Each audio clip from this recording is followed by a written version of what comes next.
नमस्कार, हमारा उत्तराखंड देख रहे हैं आप। मैं हूं आपके साथ सपना दीपक मतेशिया। बुलेटिन का आगाज करेंगे देहरादून स्थित युवा कल्याण निदेशालय में मुख्यमंत्री पुष्कर सिंह धामी द्वारा राज्य स्तरीय खेल महाकुंभ का हुआ शुभारंभ।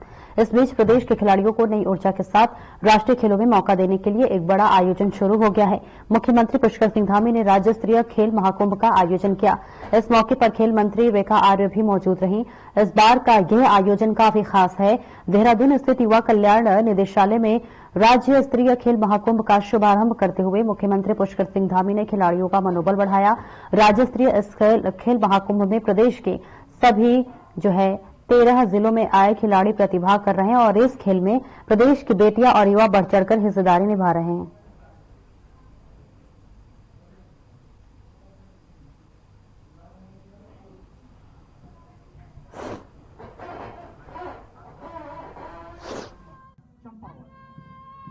हमारे प्रदेश के ग्राम स्तर से लेकर राज्य स्तर तक के सभी जो हमारे खिलाड़ी हैं, जो हमारे प्रतिभावान युवा हैं, उन सबको आगे आने का अवसर प्रदान करता है और इसके माध्यम से उनको खेलों के क्षेत्र में खेलने के लिए एक स्थान मिलता है और नीचे से लेकर ऊपर तक सिलेक्शन होता है। आने वाले समय में इसी खेल महाकुंभ से निकलकर हमारे ये खिलाड़ी विभिन्न प्रतियोगिताओं में राष्ट्रीय स्तर पर, अंतर्राष्ट्रीय स्तर पर भाग लेते हैं और हमारा भी ये प्राथमिकता है। हम नई खेल नीति लाए हैं, बहुत सारी योजनाएं हम लेकर आए हैं जिससे कि हमारे राज्य के सामान्य परिवार में पैदा हुए बेटे और बेटियों को भी खेल के क्षेत्र में आगे आने का अवसर मिले।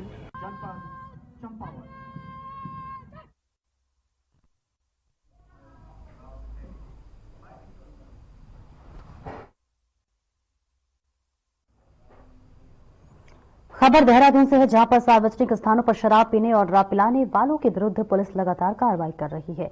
अलग अलग थाना क्षेत्रों में पुलिस लगातार चेकिंग अभियान चलाया जा रहा है। साथ ही अभियान के दौरान विगत 2 माह में दून पुलिस द्वारा सार्वजनिक स्थानों, जंगल में, सड़क किनारे गाड़ियों में बैठकर शराब पीने वालों और शराब पीकर वाहन चलाने वालों के विरुद्ध प्रभावी कार्रवाई की गई है और इस दौरान खुले में शराब पीने वाले 2265 लोगों का 81 पुलिस अधिनियम ने चालान कर दिया और 8,20,500 रुपए का संयोजक शुल्क वसूला गया है। इसके अतिरिक्त 508 व्यक्तियों को शराब पीकर वाहन चलाने पर मौके से गिरफ्तार किया गया और सभी वाहनों को सीज कर दिया गया है। आपको बता दें कि इस दौरान थाना रायपुर द्वारा अन्य थानों की अपेक्षा सर्वाधिक कार्रवाई करते हुए खुले में शराब पीने वाले 1,345 व्यक्तियों का चालान कर 4,87,250 रुपए का जुर्माना वसूला गया है। इसके अतिरिक्त शराब पीकर वाहन चलाने वाले 145 व्यक्तियों को गिरफ्तार कर सभी 145 वाहनों को सीज कर दिया गया है।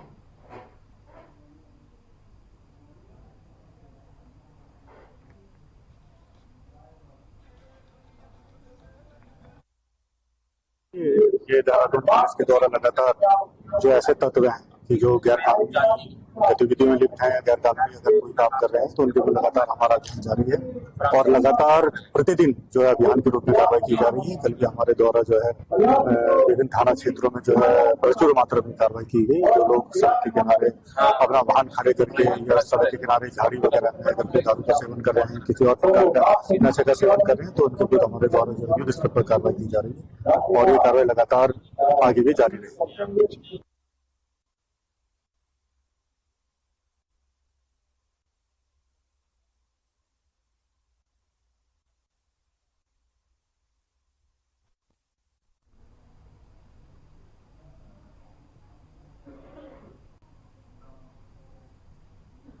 उत्तराखंड कांग्रेस कमेटी अनुशासन समिति के अध्यक्ष और पूर्व कैबिनेट मंत्री नवाब प्रभात ने सरकार पर भ्रष्टाचार करने का आरोप लगाया है। उन्होंने कहा कि सरकार के द्वारा दोहरे मापदंड बनाए जा रहे हैं, जहां एक और सरकार ग्राम प्रधान, क्षेत्र पंचायत सदस्य, ब्लॉक प्रमुख आदि पंचायती संस्थानों में सरकारी कर्मचारी प्रशासक बैठ रहे हैं, तो वही धन को खूब करने के लिए सरकार ने जिला पंचायत संस्थानों में निर्वाचित अध्यक्ष को प्रशासक बैठक, जो कि भारी भरकम धनराशि संस्थानों में विकास कार्य के लिए हैं, उनकी बंदरबाट करने के लिए निर्णय लिया गया है। विधिक व्यवस्था का प्रश्न है। भारत का संविधान 5 साल के बाद किसी भी एक्सटेंशन की बात नहीं करता और उसमें उन्हें जो आदमी जिला पंचायत का अध्यक्ष चुना गया है उसे हटाना पड़ेगा अगर किसी वजह से वो चुनावी प्रक्रिया पूरी नहीं कर पाए, जबकि पंचायती राज की चुनावी प्रक्रिया प्रदेश में शुरू हो चुकी है। अगर वो पूरी नहीं कर पाए तो इमरजेंसी प्रावधान में वो किसी अधिकारी को प्रशासक नियुक्त कर सकते हैं। ये संविधान के खिलाफ है, ये पंचायती राज एक्ट के खिलाफ है और उसके अंदर जो प्रावधान किए गए उनके खिलाफ है, ये परंपराओं के खिलाफ है और सबसे बड़ी बात ये नैसर्गिक न्याय के खिलाफ है।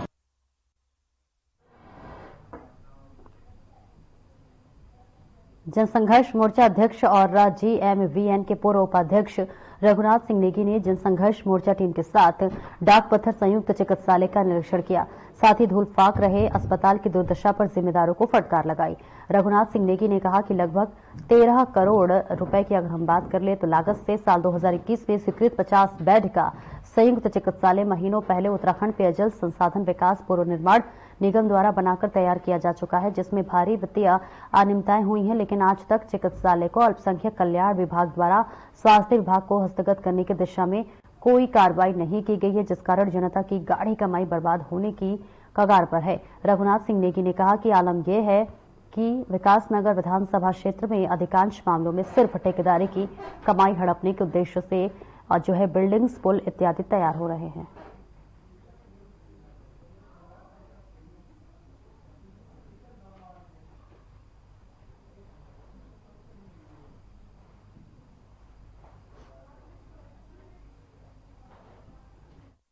संयुक्त चिकित्सालय डाकपत्थर का मामला है और लगभग 13 करोड़ की लागत से बन करके लगभग 1 वर्ष इसको हो चुका है बने हुए, लेकिन आज ये 100 पीस बन के रह गया है और 50 बेड का हॉस्पिटल, इतना भव्य हॉस्पिटल है, लेकिन उसके बावजूद जो जनता को स्वास्थ्य सेवाओं का लाभ मिलना था वो नहीं मिल पा रहा है। और मैं समझता हूँ इस तरह की जो 100 पीस है विकासनगर के अंदर, कई 100 पीस इस विकासनगर विधानसभा क्षेत्र के अंदर, चाहे हम हरपटपुर में जो बस अड्डे की बात करें, चाहे नागवाटपुर की बात करें, वो भी 100 पीस बन चुका। इसी तरह से ये जो संयुक्त चिकित्सालय है 50 बेड का, ये भी बिल्कुल 100 पीस बनने जा रहा है।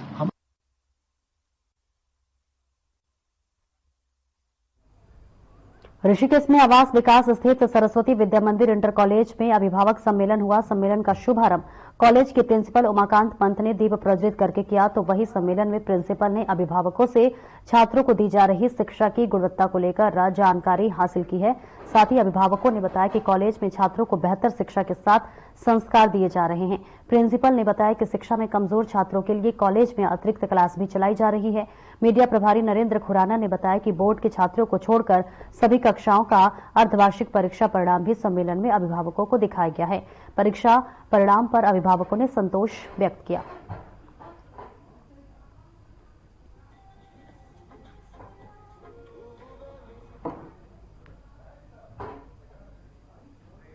रुकेंगे छोटे से ब्रेक के लिए, जल्द लौटते हैं।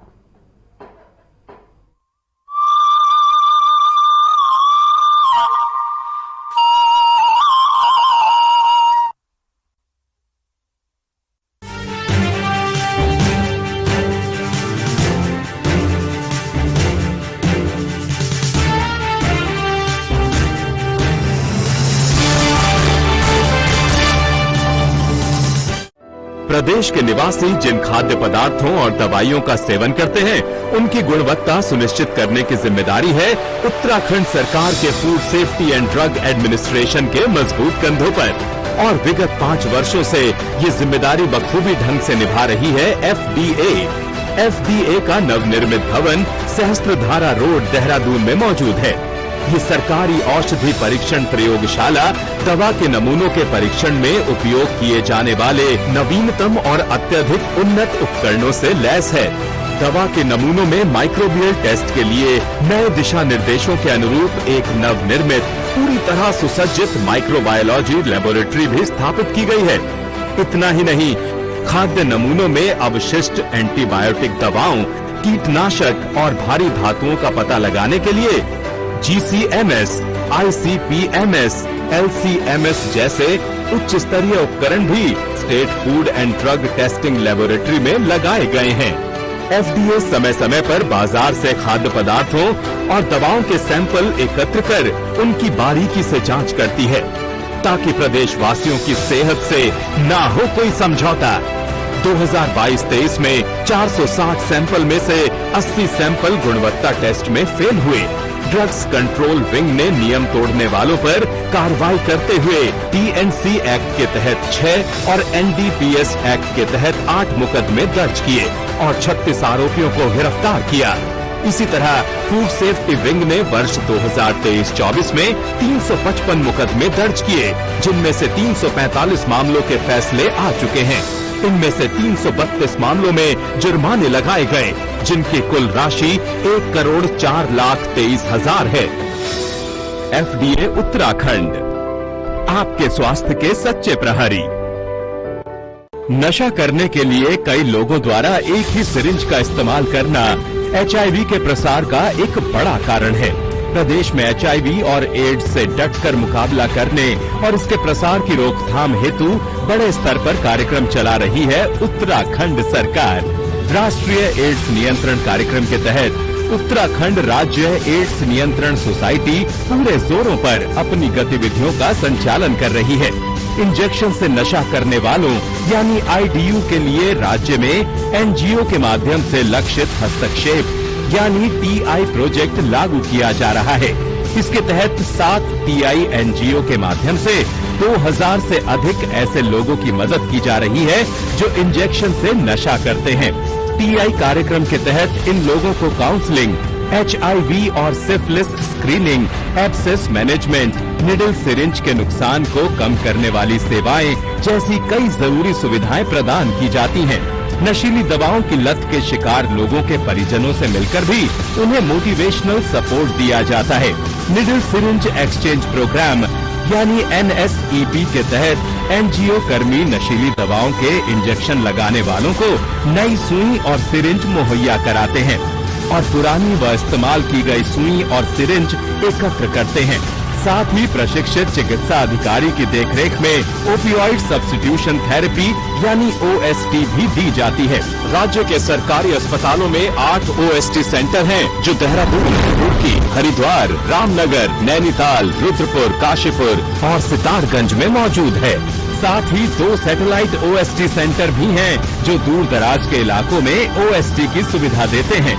इंजेक्शन से ड्रग्स का नशा छुड़ाने को हम हैं तैयार।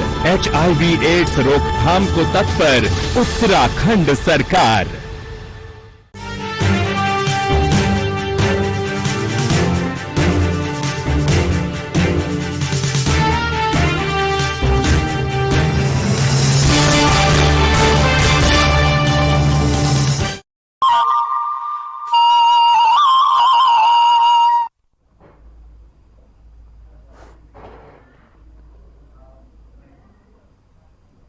और ब्रेक के बाद एक बार फिर से स्वागत है आपका। बढ़ते हैं खबरों की ओर। उत्तराखंड में धामी सरकार जल्द ही सख्त भू कानून लागू करेगी, जिसकी तैयारी जोरों पर है।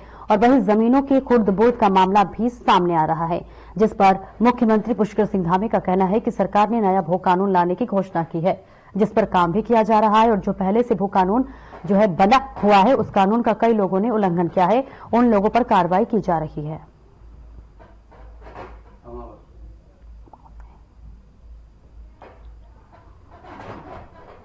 अरे कुछ नहीं है। देखिए, क्योंकि हमने नया भू कानून लाने की घोषणा की है और हम नए भू कानून के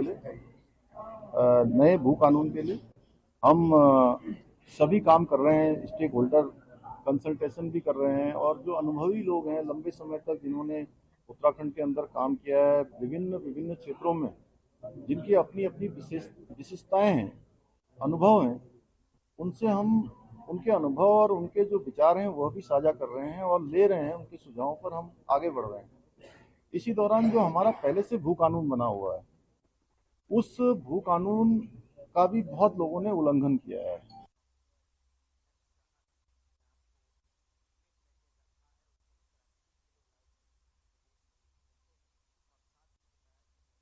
और वहीं देहरादून में बलभद्र खलंगा विकास समिति द्वारा मेला का आयोजन किया गया। इस मेले में सीएम धामी बतौर मुख्य अतिथि प्रतिभाग लिए। देहरादून में बलभद्र विकास समिति द्वारा 50वां खलंगा मेला आयोजित किया गया, जहां पर ये तस्वीरें आपको दिखा रहे हैं देहरादून से, जहां 50वें खंगाला मेले का आयोजन किया गया है, जहां पर मुख्यमंत्री पुष्कर सिंह धामी ने भी प्रतिभाग किया है।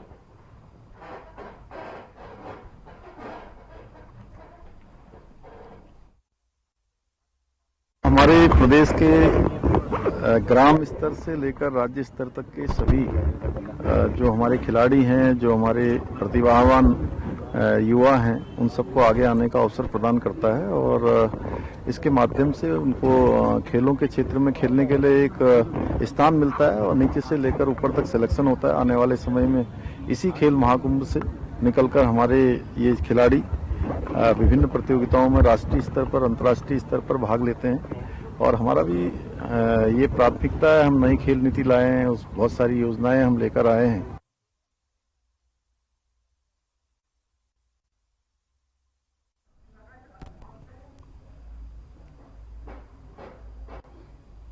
और देहरादून स्थित युवा कल्याण निदेशालय में सीएम धामी ने उत्तराखंड राज्य स्तरीय खेल महाकुंभ 2024 का भव्य शुभारंभ किया। इस मौके पर खेल मंत्री रेखा आर्य, खेल सचिव अमित सिन्हा और स्थानीय विधायक उमेश शर्मा काऊ सहित तमाम नेता और अधिकारी मौजूद रहे। आपको बता दें, सीएम धामी ने ऐलान किया कि पदक जीतने वाले प्रदेश के खिलाड़ियों को जितनी राशि राष्ट्रीय स्तर पर दी जाएगी उतनी ही राशि उन्हें उत्तराखंड सरकार भी देगी।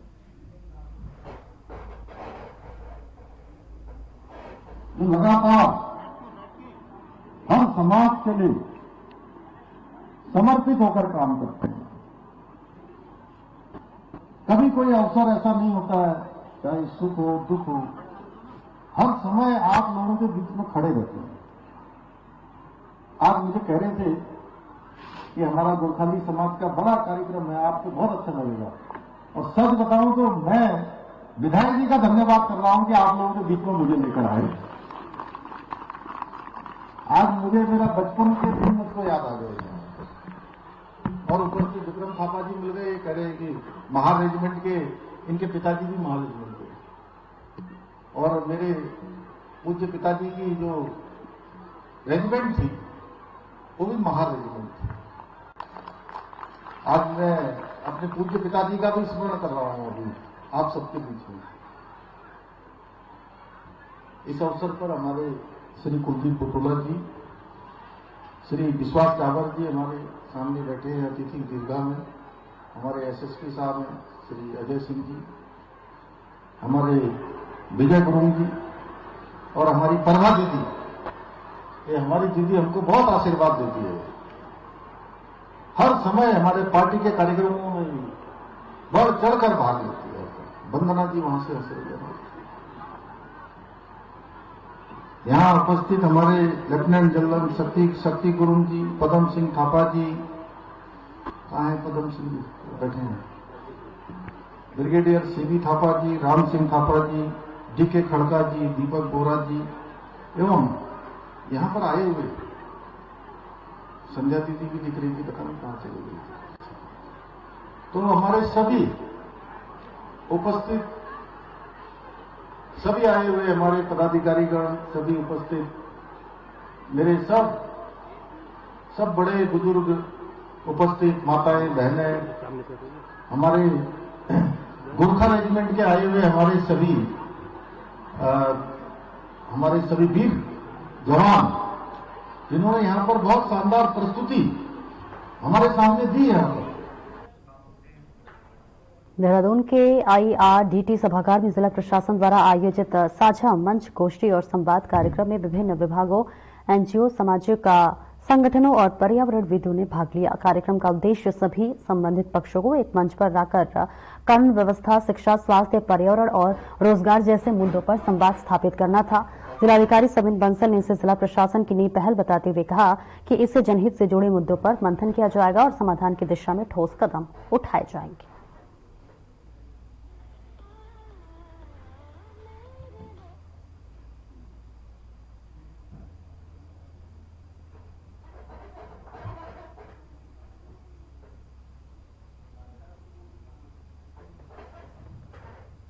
नई राष्ट्रीय खेलों में जो पदक विजेताओं के लिए जो धनराशि नियत है, पदक जीतने पर राज्य के खिलाड़ियों को उतनी धनराशि राज्य की तरफ से भी प्रदान की जाएगी। और इसके पीछे हेतु है कि हमारे खिलाड़ी अच्छा प्रदर्शन करें और हमारी देवभूमि खेल भूमि के रूप में भी आगे प्रसिद्ध हो।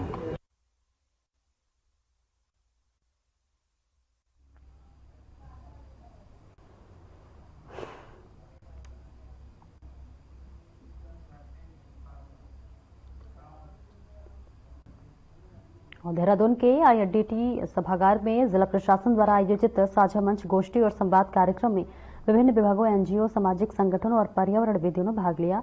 कार्यक्रम का उद्देश्य सभी संबंधित पक्षों का एक मंच पर लाकर कानून व्यवस्था, शिक्षा, स्वास्थ्य, पर्यावरण और रोजगार जैसे मुद्दों पर संवाद स्थापित करना था।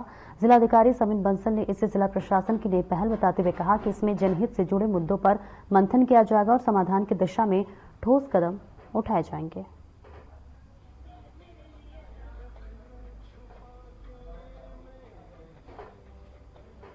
जो जिलाधिकारी महोदय और सीडीओ साहब ने यहाँ पर जो रखी साझा मांग, जिसमें जो हमारे जो सामाजिक मुद्दे हैं या कहेंगे कि जिस मुद्दों से जो है पब्लिक सबसे ज्यादा अफेक्टेड होती है, अपेक्षाएं है, चाहे वो हमारी स्वास्थ्य की ले ले, चाहे हम कूड़ा प्रबंधन की ले, ट्रैफिक की ले, ये सभी मुद्दों को इसमें रखा गया और एक से एक पैनलिस्ट भी आए और इसमें गवर्नमेंट के जो हमारे अधिकारी हैं वो भी इसको ब्रीफ कर रहे हैं। डिस्ट्रिक्ट एडमिनिस्ट्रेशन की तरफ से एक पहल की गई है कि हमारे जनपद के, शहर के जितने एनजीओज हैं, पब्लिक स्पिरिटेड इंडिविजुअल्स हैं, हमारे एल्डरली सिटीजन ग्रुप्स हैं, एक्टिविस्ट हैं, सोशल एक्टिविस्ट, एनवायरमेंटलिस्ट, कुछ जो बच्चों की, महिलाओं की फील्ड में काम करते हैं।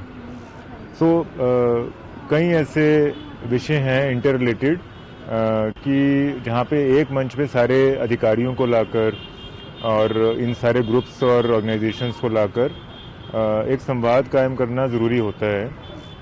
जो फीडबैक लूप है वो स्ट्रॉन्ग करनी आवश्यक होती है, जिससे जो हमारा कनेक्ट है, जिसके लिए हम काम करते हैं, हम पब्लिक ऑफिसर्स, वो मैंडेट हमारा एनरिच हो। खबर उत्तराखंड के जसपुर से है, जहां पर प्रशासन के द्वारा अवैध रूप से चल रहे क्लिनिक को सीज कर दिया गया है। जी हां, दरअसल क्षेत्र के अंतर्गत धर्मपुर चौकी के पास एक ढाबे में अपंजीकृत अवैध रूप से चल रहे थे और क्लिनिक को स्वास्थ्य विभाग एवं तहसील प्रशासन के साथ पुलिस प्रशासन ने संयुक्त रूप से मिलकर सीज कर दिया। और इस पूरे मामले को लेकर चिकित्सा अधीक्षक डॉक्टर धीरेन्द्र मोहन गहलोत ने क्या कुछ कहा, सुनिए।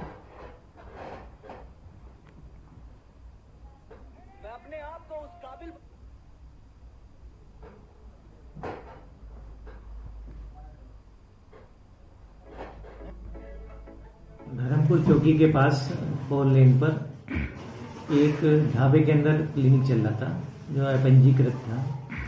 हम लोग और प्रशासन की टीम उधर से आ रहे थे तो देखा एक ढाबे के सामने मरीज खड़े हैं और वो अंदर से बंद है। तो हम लोगों ने अंदर जाके देखा तो हमें वहाँ मरीज दिखे, वहाँ पे कंपाउंडर भी दिखे। उन्होंने बताया कि इसको डॉक्टर गिलानी चलाते हैं, जो कि उस मौके पर मौजूद नहीं थे। उनको कागज दिखाने के लिए कहा तो कागज भी नहीं थे उनके पास, ना रजिस्ट्रेशन के, ना डिग्री के, कुछ भी नहीं दिखा पाए और ना ही कोई जिम्मेदारी लेने को वहाँ तैयार था।